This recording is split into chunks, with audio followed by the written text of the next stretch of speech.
I was down there when they closed the airports on the 18th of March. What was supposed to be a normal 3-week work stint in Guyana turned into 20 weeks for this Calgary man who, after a several days-long journey, is finally back on Canadian soil.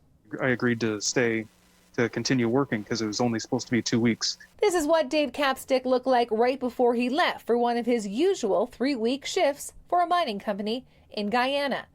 And this is him 4 months later, still in Guyana. It's the uncertainty of, not knowing when the next flight is or when the airports are going to open. And okay, it'll be time to go on at the end of March until it's not. It's like, okay, then, end of April. Okay, good. And then, oh, it's going to be 2 more weeks. So you kind of get 2 weeks to death. Dave kept friends and family up to date on Twitter, finding the humor in the uncontrollable. Even on the day he finally had booked flights from Guyana to Miami, to JFK, to Toronto, and finally to Halifax, where his family is spending the summer. And that's when we're sitting, waiting there and, not boarding the plane, an hour or 2 hours. And then it comes over, there's unplanned maintenance. And then the news starts coming in from outside the airport that the plane's actually skidded off the runway. His flight was delayed one more day, but then it was go time. Outfitted with a makeshift mask, Dave embarked on his multi-flight trip home during a pandemic.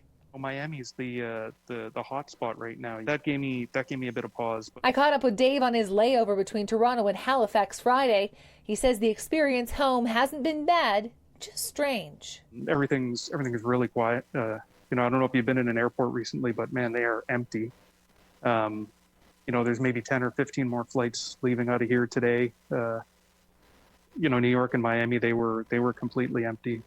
Dave is now home with his family, although still slightly apart. They'll be coming to see me at my isolation chamber there. Keeping their distance, wearing masks and whatnot. But they're all excited to see me. And the reunion could be short-lived, as Dave could be headed back to work in Guyana. It'll be probably 4 to 6 weeks, I would imagine. But it depends on when I can get on a flight to get back down. In Calgary, Tara Overholt, City News.